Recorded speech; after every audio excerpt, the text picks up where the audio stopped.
जय सीताराम, जय श्री राधे कृष्ण। मित्रों, ओम नमः शिवाय। मित्रों, आप सबको नमस्कार, राधे राधे। जैसे आप सभी को पता है कि पिछले हफ्ते हमने जो वीडियो अपलोड की थी उसमें हमने आप सभी को बताया है कि लग्न, लग्नेश और लग्न दोष किस प्रकार से बनता है।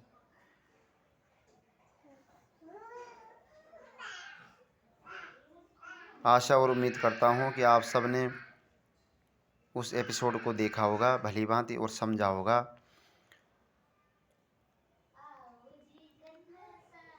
आज हम आपको बताने वाले हैं कि जिन जिन की कुंडली में भी लग्न दोष बनता है या लग्न दोष बन रहा है उनको क्या उपाय करने से लग्न दोष की समाप्ति हो सकती है।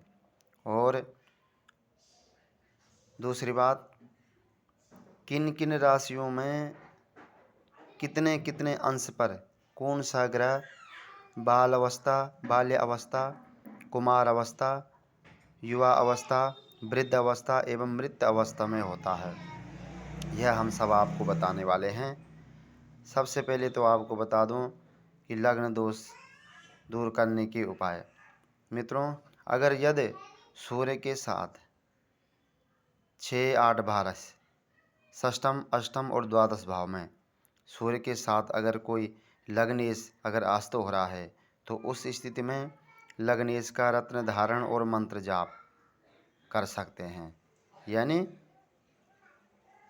मंत्र जाप और रत्न धारण कर सकते हैं और उस ग्रह संबंधित पूजा। दूसरी बात, यदि लग्नेश अगर किसी पाप प्रभाव में यानी पाप ग्रहों के प्रभाव में आ रहा हो किसी भी भाव में, तो उस स्थिति में उन ग्रहों संबंधित जाप यानी उन पाप ग्रहों संबंधित जाप, मंत्र और पूजा और लग्नेश के मंत्र और पूजा।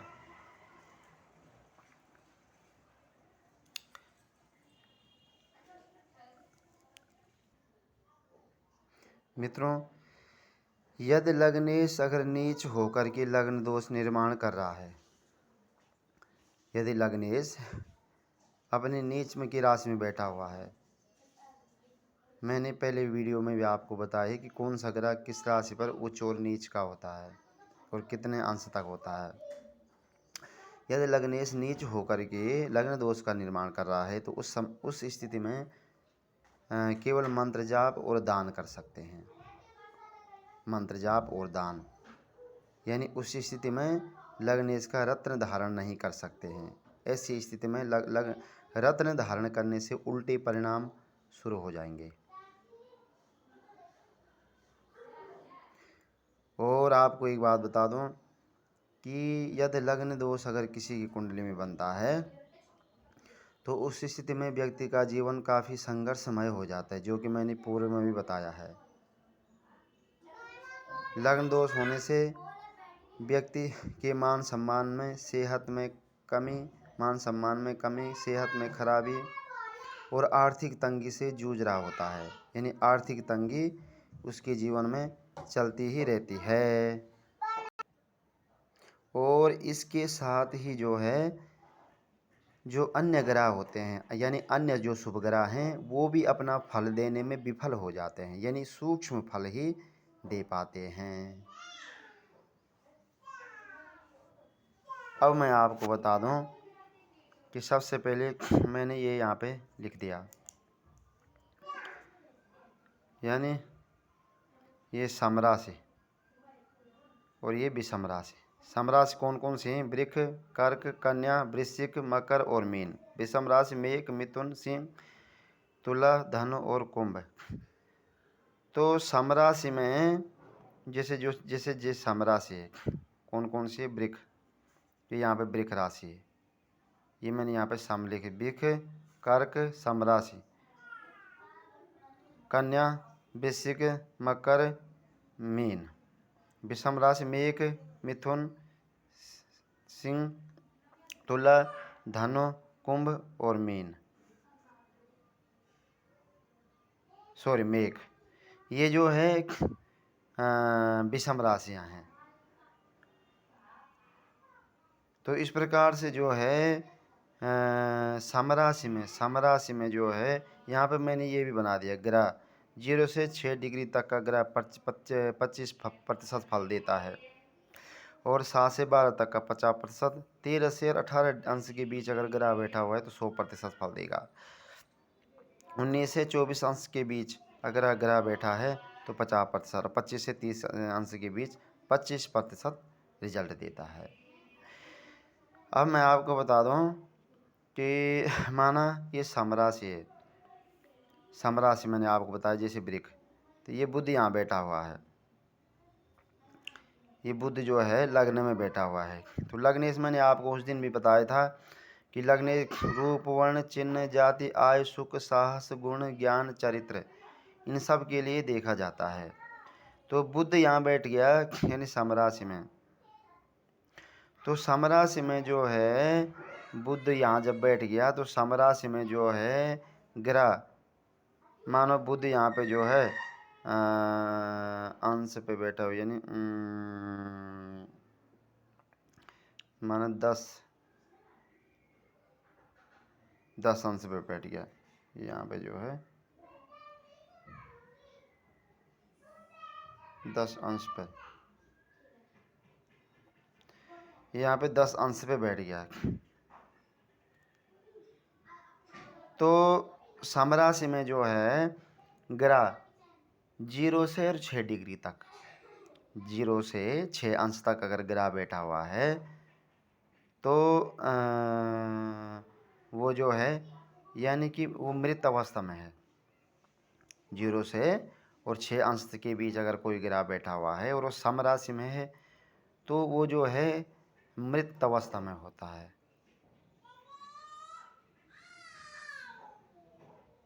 6 से और 12 यानी 7 से और 12 डिग्री तक, 0 से 6 डिग्री तक मृत अवस्था में, और 7 से और 12 अंश तक मृत अवस्था में यानी वृद्ध अवस्था में। 0 से 6 अंश तक ग्रह समराशि में मृत अवस्था में, 7 से 12 अंश पर अगर ग्रह है तो ये हैं अंश, ये अंश हैं ग्रहों के, ये अंश के हैं। तो इनके देखो ये फल भी मैं लिख दी 25%, 50%, 100%, 50-25%। तो यानी कि अगर समराशि में माना कोई ग्रह जैसे ये बैठा हुआ है समराशि में बुध, तो जब भी इसकी दशा अंतर्दशा सूक्ष्म दशा प्रत्यंत दशा प्राण दशा या गोचर में जब भी इसकी दृष्टि अपने घर पे या जो भाव इसको मिले हैं इन भावों पर, या जहाँ बैठा हुआ है इस भाव पर, इस भाव से संबंधित, या मानो इसकी दृष्टि कहाँ जा रही, 1 2 3 4 5 6 सप्तम भाव, ये जो रोज़मर्रा इनकम पति पत्नी का आपस में जो संबंध होता है, तो ये जो भाव है बुध की दृष्टि मतलब यहाँ पड़ रही है तो इस भाव से संबंधित, और जहाँ भी इसकी दृष्टि पड़ रही है वो इस भाव से संबंधित, ये जो है यानी कि ये जो है 7 से 12 अंश के बीच है तो 50% रिजल्ट देगा। ये बुध 50% रिजल्ट ही देगा, क्योंकि ये जो है 10 अंश पर है और 7 से 12 अंश के बीच अगर समराशि में ग्रह बैठा हुआ है तो ये जो है 7 से 50 अंश तक जब बैठ गया तो ये 10 डिग्री में है, 10 अंश में, तो 50% रिजल्ट देगा ही देगा।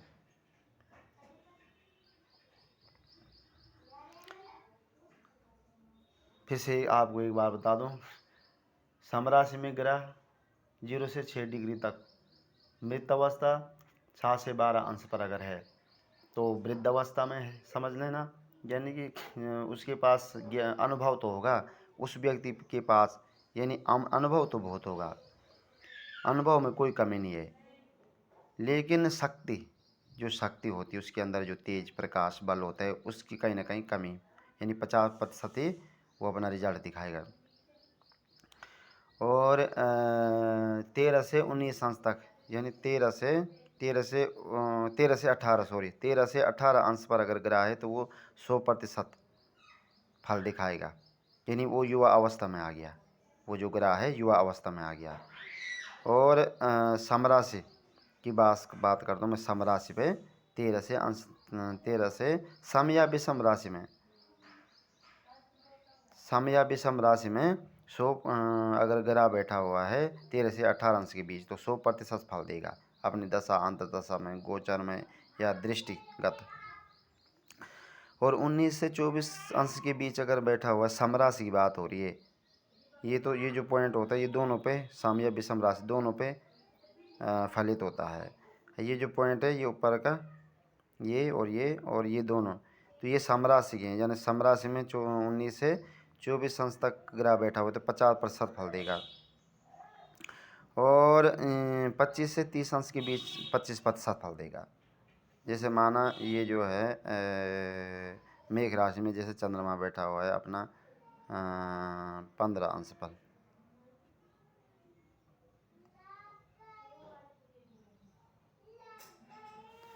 15 अंश पर है, 15 अंश पर जो है ये चंद्रमा बैठा हुआ है मेघ राशि पे, यानी विषम राशि पे। अब मैं विषम राशि की बात आपको बता दूं। विषम राशि में ग्रह 0 से अगर 6 डिग्री तक के, यानी 0 से 6 डिग्री के बीच अगर ग्रह बैठा और विषम राशि में बैठा हुआ है, जैसे ये चंद्रमा विषम राशि में बैठ गया तो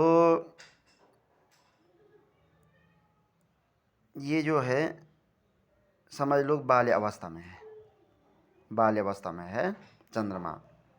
और इसका बिल्कुल सूक्ष्म कुछ भी फल नहीं होता, बहुत कम, ज़्यादा से ज़्यादा 10%। बाल्य अवस्था में ग्रह का कोई फल ही नहीं होता है।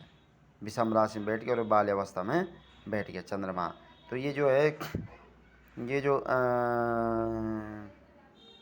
जो है इस घर के संबंधित सूक्ष्म, अगर खराब, वैसे तिर्क भाव का मालिक है चंद्रमा, तो चंद्रमा को जब एक ही राशि मिली हुई है तो इस भाव में बैठा हुआ है तो कहीं ना कहीं इस भाव को नुकसान भी देने देगा, लेकिन सूक्ष्म नुकसान देगा जो भी देगा। ये जो व्यय वाला भार है, ये खर्च, दंड, अपराध, जेल, यात्रा, इस प्रकार के जो कृत्य हैं इस भाव से देखे जाते हैं, तो सूक्ष्म फल देगा। अब विषम राशि में 7 से 12 अंश तक पर ग्रह कुमार अवस्था में होता है, तो कुमार अवस्था में भी सूक्ष्म ही फल, समझ लो सूक्ष्म फल होता है।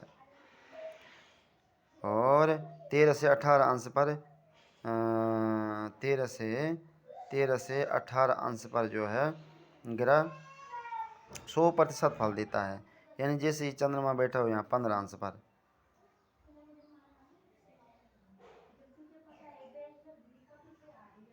13 से 18 अंश पर जो है ग्रह 100% फल देगा, युवा अवस्था में होता है विषम राशि में। तो यानी कि ये जो चंद्रमा है ये जब भी इसकी दशा अंतदशा गोचर दृष्टि पड़ेगी, या जिस भाव में भी 1 2 3 4 5 6 सप्तम दृष्टि इस रोग, यानी कि जब भी इसकी दशा अंतर्दशा आएगी तो उस समय व्यक्ति निश्चित रूप से एक तो उसके साथ यानी 100%, यानी कि ये जो युवा अवस्था में बैठ गया चंद्रमा, युवा अवस्था में आ गया तो 100% फल देगा। विषम राशि में 13 से 18 अंश के बीच यानी 15 अंश पर आ गया तो निश्चित रूप से व्यक्ति के साथ ये घटनाएं होंगी। हो सके तो जेल यात्रा भी भुगतनी पड़ सकती है, कोर्ट कचहरी का मामला, खर्च, दंड, व्यय की स्थिति, विदेश यात्रा के गमन के योग भी बन सकते हैं। और क्योंकि प्लेसमेंट भी खराब है और भाव भी ये त्रिक भाव मिल गया चंद्रमा को। अगर अब दूसरी बात 1 2 3 4 5 6 7 सप्तम दृष्टि चंद्रमा की, ये जो रोग, ऋण, शत्रु, समूह, फोड़ा, फुंसी, कुकर्म इत्यादि, यानी ये भी व्यक्ति को प्रभावित करेंगे। इनमें से कोई न कोई कृत्य जो है व्यक्ति से हो सकता है जब भी चंद्रमा का अंतर आएगा। अब 19 से 24 अंश में ग्रह वृद्ध अवस्था में, विषम राशि में वृद्ध अवस्था में होता है और 25 से 30 अंश के बीच है, तो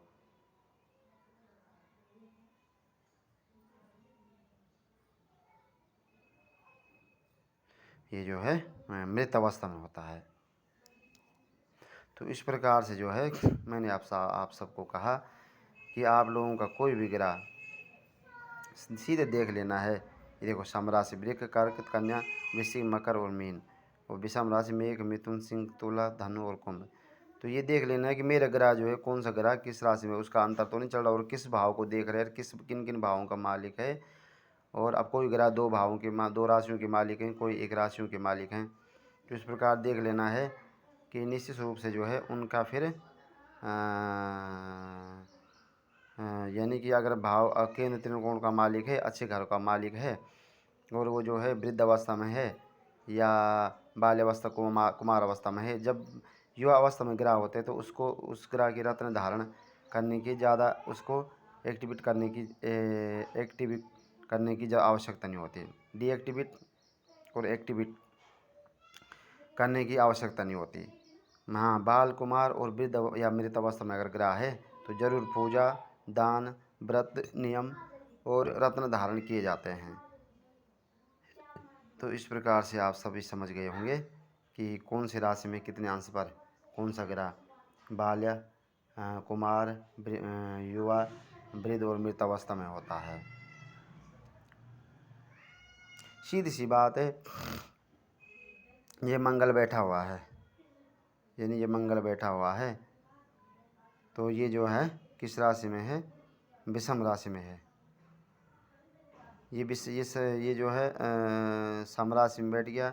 दूसरी बात ये जो है विषम राशि में बैठ गया सूर्य यहाँ पे, फिर ये सम राशि, फिर विषम राशि, फिर सम विषम सम विषम सम विषम सम विषम।